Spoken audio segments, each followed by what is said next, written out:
Yo guys, what is going on? It is your boy Nick from Run the Foot Market. Welcome back to another video on the channel. I wanted to say thank you guys so much for the support on some of the videos recently. Look, the time of the year is dead. I'm not going to sit here and act like FIFA 19 is alive in any way. This game is beyond dead. There's nothing to do on the game. Weekend League is a hell trap. Don't ever go play that game mode.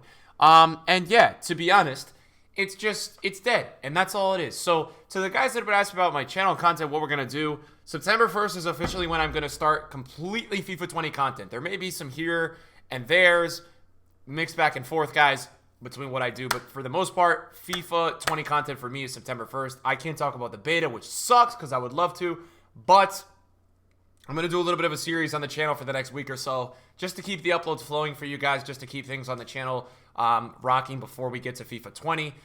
If you enjoyed the video, drop a thumbs up. I'm going to be starting a series that I wanted to do about a week or two ago, but I was on vacation, and it's going to be called Endgame. I'm basically going to be going through with you guys, man, showing you guys Endgame players in every single position, because at this point in the year, FIFA 19 is completely done. There's going to be no more release cards that will top, the top tier meta or anything like that. So we are going to start off. It's going to be a multi-part series, so it'll just be an easy listen for you guys. Maybe you guys can relate. And then what I would appreciate from these videos is if you guys could go in the comments down below and say, hey, I have that guy on my team. So what we're going to start off with, guys, episode 1 is going to be my endgame team in FIFA 19, the team that I enjoyed the most this year, and the team that I really had a lot of success with. The players that I had in this team, you will see have a ton of games on them. And it's going to include subs as well, because I'm going to include subs that are basically players that were rotating in my teams this year, but maybe not in the final team that I had. So we're going to start episode 1. I'm not going to title the videos with episodes, but the first video of Endgame is going to be my Endgame team. Then we're going to get into fullbacks. We're going to do center backs. We're going to do midfielders. We're going to do strikers and attacking midfielders. And then we're going to do wingers. And then maybe we'll do one with goalkeepers as well. But goalkeepers will probably filter into the center backs as well. So we'll have probably like 5, 6, or 7 videos. These will be daily uploaded this week. So make sure you guys, if you guys want to turn notifications on, if you guys want to watch it. I don't really do a lot of series on my channel. I do a lot of market crash series in the fall, a few other series here and there. But I think it's a good time of the year for me to kind of put this up, try this out, and share my thoughts with you guys, because I've used a ton of cards this year. I have now played in FIFA 19 somehow.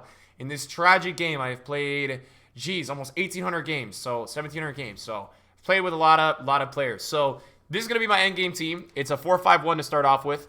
We're going to give you guys the starting 11, and then we're going to give you guys the players that are next up. So in net, guys, we have Edwin van der Sar, 89 rated, is the player that we're going to go with in net. I bought him for 910,000 coins. Now, this was an interesting player because this was a guy that basically had like a ton of hype. Like, people were like at the events, he started getting used in the spring, and people were like, wow, this guy is actually like really, really good. And I didn't buy into it. And then I started using him, and I said, wow, this is like the best one-on-one keeper I've ever used. So Van der Sar, for me, at the end of the day, does trump Team of the Year De Gea, who I was using for the majority of this year. Just so you guys know, I was using him for the majority of this year. We have 138 games played on him right now. We did pick him up fresh, and it's crazy. On the market now, he's like 1.3 million. It's actually pretty mental in terms of his price on the market. So he has gone up a ton on the market, risen a lot, that is for sure. And does it surprise me? No, not really. He's very, very good. The price tells you how good he is. At left center back, guys, we have, in my opinion, no doubt, the best center back. And you guys may disagree. Again, this is my endgame team. This is the best center back I have ever used in any FIFA. The way that this guy transitions, and the way that you have to beat this card 3 times in order to actually actually get by him. You have to beat him so many times. 9 assists, 1 goal in 433 games. You guys can see how good he is, because I bought him for 785,000 coins a while back, and now he's like, what, 300-400K? Medium-high work rate, 6'1". You can see via the in-games, 96 acceleration with 93 agility on a center back is just honestly like mental. And then I have an anchor chem style on him, which will boost his pace a little bit, his defending and his physical. Not that he really needs it, but Eder Militao is a fantastic card, guys. He is absolutely ridiculous, and I couldn't recommend another center back in this game more. This would be the #1 center back I'd recommend. And then, obviously, I love him to death. In such a broken game, I just love this card.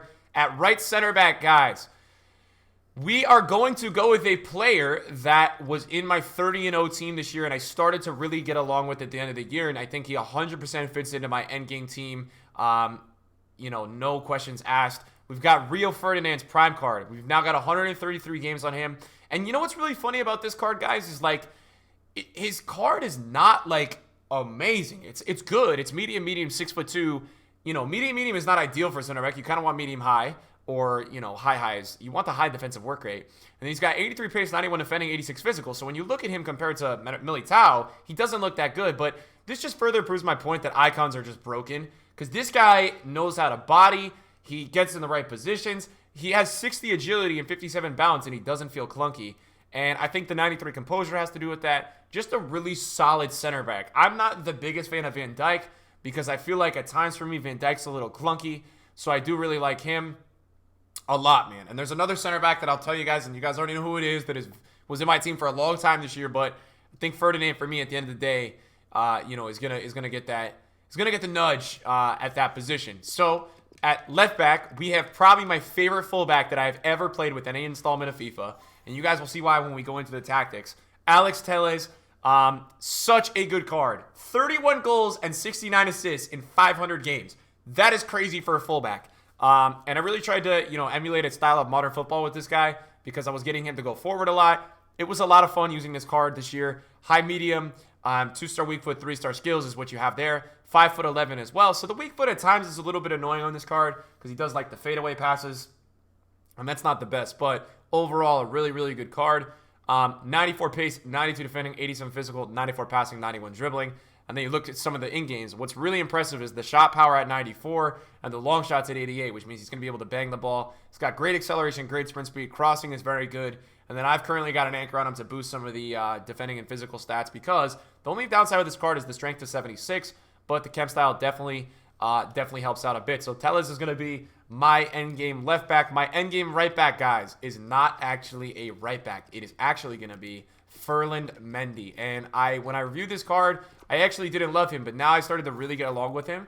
So he is going to play off chemistry at right back. He's another fantastic player, and the reason why he works so well there, he's got the 5-star weak foot, which means he's great on both feet. He's got the 4-star skills, which is awesome to have. High medium is pretty standard. 5'10" is pretty standard.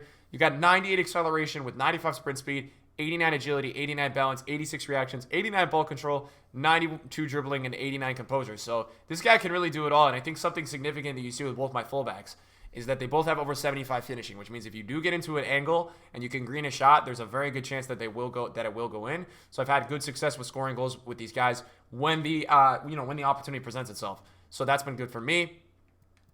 At the right mid position, guys, we have Team of the Year Mbappe. What a card this is. And this card is so good because you can play him in so many positions.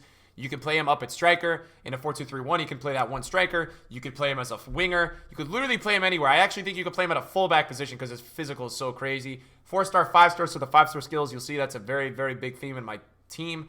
1,100 games, 697 goals, 517 assists, about a goal contribution per game. And I packed this guy during Team of the Year, and ever since, he's been unbelievable. He's such a good card. I love him. I have great stats on him. He's got the 99 agility with 99 finishing. This guy is a really, really good card. He's just, there's no other better way to say it. He's very, very good. High medium is the perfect work rates. So that's the right mid position. Then we go over to the left mid position. My favorite card now of all time, and it's funny because this is the most broken FIFA ever. This is my favorite card of all time, even though the FIFA is so bad. And it's going to be Team of the Year Neymar. So in 472 games, we have 365 goals and 189 assists, which is a fantastic return. Most of these games, guys, are going to be 2,400 skill rating, division rivals, and foot champions. So that's what you're going to see on these, on these players. That's going to be what the return is from. And I actually had his Team of the Year on my 30-0 team, and it was like a 200 goals and 200 games kind of thing. So this guy has played over 700 games for me this year and scored close to 600 goals when you look at all is said and done. And the reason this card is so electric and so good this year, guys, is because he's got the 5-star, 5-star. It just makes him so unique because you're able to literally, this guy can pull off skills like nobody else in this game, in my opinion. I think he's fantastic. He literally does not lack anything. He's one of those cards this year where these Team of the Years got so boosted that it feels like you could just put whatever, you could not even use a chemistry style. You could put whatever the hell you want on these cards, and they will just be electric. So he's going to make the team as well. Then, guys, at left cam, which this is not the in-game formation. I will show you guys that. We have Moments Ruud Gullit. Probably the only Moments card that I have absolutely loved I love, well, that's actually not true. There's a few others, but on this budget, Eusebio I really did like as well. For me this year, guys, R9 was a bust. I did not love his moments card. Cruyff is pretty fun as well, but this guy is elite, man. This guy is fantastic. 5-star, 4-star. You guys know the deal with Ruud Gullit. This is Ruud Gullit. This is how you do it. 88 pace, 95 shooting, 92 passing, 90 dribbling, 85 defending with 91 physical. I've got 124 goals and 123 assists in 479 games. So that's what he's got going on. And then if you look in the in-game stats, guys, it's obviously fantastic what you got here. You've got the 97 stamina, the 92 strength, 92 finishing, 99 shot power, 98 long shots with 99 attack positioning. So he is fantastic in that regard. Let's go down to center mid real quick, guys. We'll talk about this selection real quick. This is going to be Lionel Messi, Team of the Year.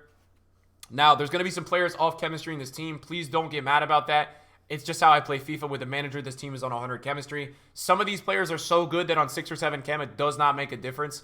This card is 3.6 million coins.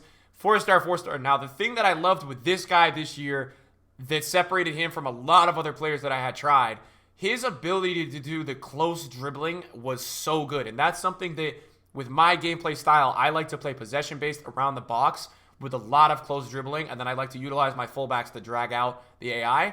This guy was really good for it. So I ended up playing 87 games, 38 goals and 30 assists with him at the end of the year. I liked him more than CR7, guys, just because it fit my play style more. So that's what it turned out to be. Now, this is going to be a replacement for Michael Ballack, who I was riding with the whole year. It's going to be N'Golo Kante. N'Golo Kante, guys, was somebody that I actually started to try literally almost at the end of FIFA. I can't believe it took me that long to try this card. I only started trying him then, and ever since I bought him, he was unfreaking believable. This guy has been playing as a lone CDM for me, and if I could recommend a CDM to you guys, it would be him. I would recommend this card over Vieira. I know Vieira has the height, but this guy's agility is insane. The way this guy can move around the pitch is honestly impressive, and he also picked up 16 assists while he was doing it all. 90 pace, 96 defending, 94 dribbling, 94 physical, 94 passing, 89 shooting to go along with it. Something that I really didn't test a lot was his shooting because he was playing the lone CDM, so he never really got forward enough to try it out. But he's got 87 finishing, and I've seen people who have played him at left and right center mid, and they absolutely do work with him. So it all makes sense. And then, guys, we're going to go with my striker, who is literally goated. Now, right now he's off chemistry, guys, so on a striker, he's on full chem. KDB Team of the Year is the guy, man. 349 games, 128 goals, 116 assists. Nobody can shoot long shots in this game like KDB. His first-time long shots this year are unbelievable. 5-star weak foot, high work rates, which is perfect for what I like to do. 99 reactions, 99 ball control, 99 long shots, 92 finishing. Like, I took this card out of my team for a little bit, and I was like, yo, I literally need this card back. Now, I've got a sniper on him just for the finishing boost goes up to 99, and I think that's really was the main purpose for that. You know, that kind of selection. So the only guys that are going to be off chemistry in the team, guys, is going to be Conte. He's going to be off chem, and then Messi. I think Messi and Conte are both on 7 or 8 with the manager. Everybody else is on full chem except Mendy as well. Mendy's off chem a bit just because of that. So then if you look into the custom tactics, guys, and, well, actually, let's talk about some other players, guys, on the bench before we go anywhere that I do want to not forget in this video because they were players that were basically in my quote-unquote endgame team until maybe a few other players got replaced. Now, this guy is going to be my endgame super sub. Sterling, ever since I packed him red, I've been playing him at right back and right mid and right striker, and he gets the job done wherever. This guy has dribbling in this game, even probably potentially better than Messi. The way this guy can do circles and things like that is very, very impressive. So, wanted to include him in this squad as well, just for that reason. We've got most of these other guys you guys will see are untradables. Cruyff was a guy that I rocked on the subs for a while. Only 22 goals and 15 assists in 89 games, but he was a guy that was a part of my bench for a while. This is a card that I didn't get to use a ton, but is a very good card. Paul Pogba was also very close to making this team. I just didn't really play enough with him this year for me to feel like he was getting into my full-on endgame team. We're going to have to put Lothar Matthäus in this team as well, guys. I do have a bias as I have a huge Germany fan, but 274 games, 35 goals, and 41 assists. The guy is a monster. He's like honestly a little bit clunkier at Conte, but he can go forward a lot. I feel like his going forward ability is really good. When he does get into the box, he is very, very good. So I want to include him on the subs. I want to get him into that discussion as well. So before we talk about this club legend, we're going to talk about KDB, guys. KDB, 653 games. This was the Footmas. This was in a 30-0 team for me. Just want to point that out. This is why I love KDB so much. It's the same as the team of the year. So then we've got Fabio Cannavaro, guys. 708 games I played with this guy. So good. Low high. This was one of the steals of the year. I think this was a card that I took a chance on pretty early on. And I think a lot of the people that watch the streams, the videos were like, yo, let me try this dude out. And they really liked him. He is undersized, but he feels so good when the game is like in delay and things like that. So this is something that I really liked about him. 85 agility, 82 balance, 91 reactions, 87 acceleration, 87 composure, 98 interceptions, 99 marking, 98 stand tackling. So he was solid in that regard. He did a lot for me. He got a lot done. So I want to make sure that he does make the bench in the squad, guys, because he was such an important part to my club. For the majority of the year, he really was, guys. I got to use him so much, and I really, really, really did enjoy him. We've got a few slots left, guys, on the bench. Blanc is a guy that would be close. I used Blanc for about 318 games. Very, very close. If I were to choose another right back that I really love this year, DaCosta and Dumfries would be close to my endgame team. And you'll see when we talk about the fullbacks that those guys will be included in that as well. The next player that's going to be included, guys, is probably the biggest club legend we have. He's got 1,217 games played. It's Michael Ballack. I got this guy's SBC done right away when it came out. He's medium high, he's 4-star, 4-star. I literally used him over Vieira all year because of his attacking presence, his ability to finish with the 87 finishing and the 92 long shots. So good. He scored 94 goals and almost 200 assists in 1,200 games. So he was playing load CDM for him to have those stats for me. It's pretty special, guys. It's pretty special for him to have those stats. The next player that's going to make my bench, guys, and I think before we have the last slot, it's going to be Quincy Promes. We'll talk about him in one sec. And I want to make sure that we get the next player in here. I'm looking for him. Where is he? I'm looking for him. Where is he? Do I not have him untradeable anymore? Hold on. Okay. Now, this is going to be a weird choice, but it's going to be Bobby Firmino, and I'm going to explain why. And it's not his flashback, but I want to include him. So, Promes, guys, was a player that I had played with his Ones to Watch. I think I put him in an SBC at some point recently.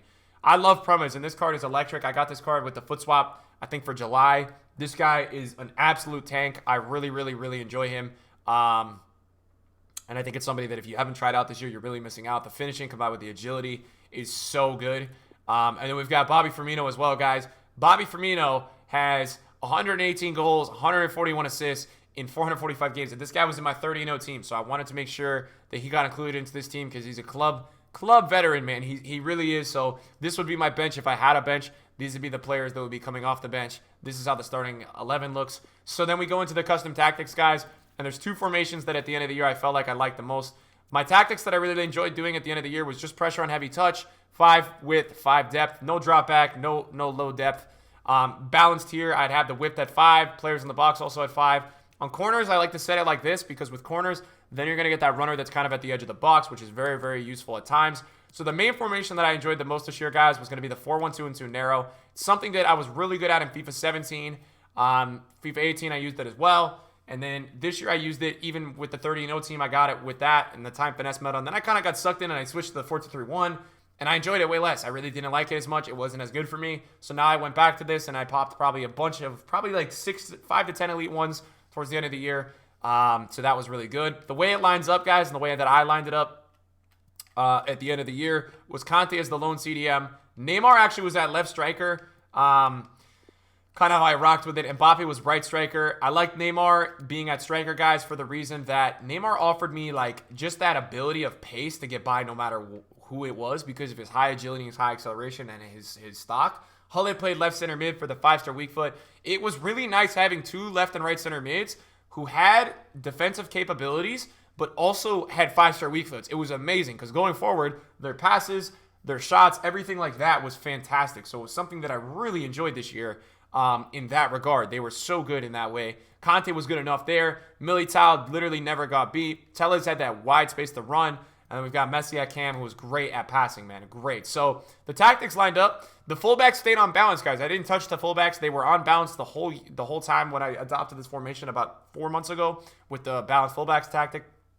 This would allow them to go forward a little bit more and start getting involved on the wings and give supporting runs to the attackers. That was really nice. N'Golo Kante, guys, the way that I played him was cut passing lanes, stay back while attacking, and cover center. That way he would stay in the middle, he would stay back, and he would also intercept passes, which was really nice. I did absolutely nothing on my left and right center mids. I left it how it was. I didn't touch it. I said, you know what? Those guys can do whatever they want. I'll keep it that way. It doesn't matter for me. They can go forward. They can defend. They can do whatever.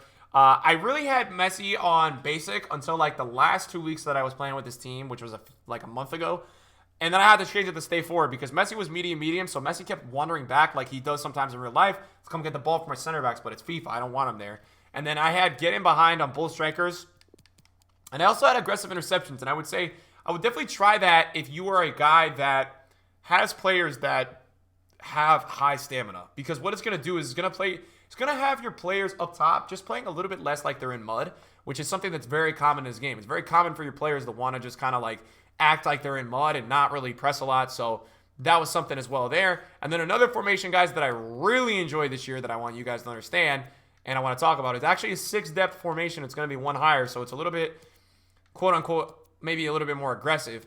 But it was the 3-5-2, man. The 3-5-2 was really, really fun, and I had a good time with this formation. A lot of these formations are going to counter, drop back, and boring play styles. The way that this one lined up was a lot more interesting. For a while, it was when I was really playing this formation, the core of the formation, Dumfries was basically, Dumfries was kind of like my right center back. Now it would be Mendy. I would play Telles at left mid, and then, yeah, when I was doing this, it was kind of like this. And then at times what I would have is instead of KDB, I think when I was having this team, I had Mateus. Now, what's so important about this formation for the left mid and the right mid is that you make sure you have players that have high work rates or have the ability of high pace and high defensive capabilities. So Telles and KDB obviously have good pace and good defensive capabilities, so they cover both ways there. It's going to be the same tactics for this. Now, what's interesting about this formation, guys, is that I actually have the cam on comeback. Now, you're going to need that, guys, because it's actually really, really hard for the cam. It's going to, with the 3-5-2, it's going to leave a hole in your midfield if your cam is not on comeback. Whereas the 4-1-2-2, you have the 3 midfielders that are central. On this one, it's tough. What I had on the left mid and right mid was come back on defense, stay wide, and get in behind. So they would stay wide, they would make the runs, but they would also come back on defense, which is very important. And then I believe what I was doing here was I was kind of making like one, I think it was like Conte had the same instructions as what it was in the 4-1-2-2. He had cover center. And then Hullet, I left on free roam because Hullet's kind of just got that ability to do whatever the hell Hullet wants. So that's kind of what I left it on. And so, yeah, boys, that's kind of the end game team. This was like my end game team. These were my tactics and the players that I enjoyed the most at the end of the year. The team that I ended up with. It's funny, right? Because there's no Ronaldo, there's no R9, there's no... Some players are maybe not as popular selection here, but I think it shows you guys FIFA, find players that work for you. So yeah, guys, this is going to be the first video of a lot of these, man. We're going to start off, I think tomorrow, what you guys will see is we'll do the first positional one. We'll do fullbacks. We'll probably include 10 and 15 players. We'll talk about them. We'll talk about what they're good at, what's different from others. We'll kind of rate them on a scale 1 to 10 or 1 to 15. And then obviously you guys can follow along and comment in the comments down below players that you enjoyed maybe more than others, why you enjoyed them, etc., etc. So thank you guys so much for watching the video. Appreciate the support in August. See you guys in a video soon. Peace out.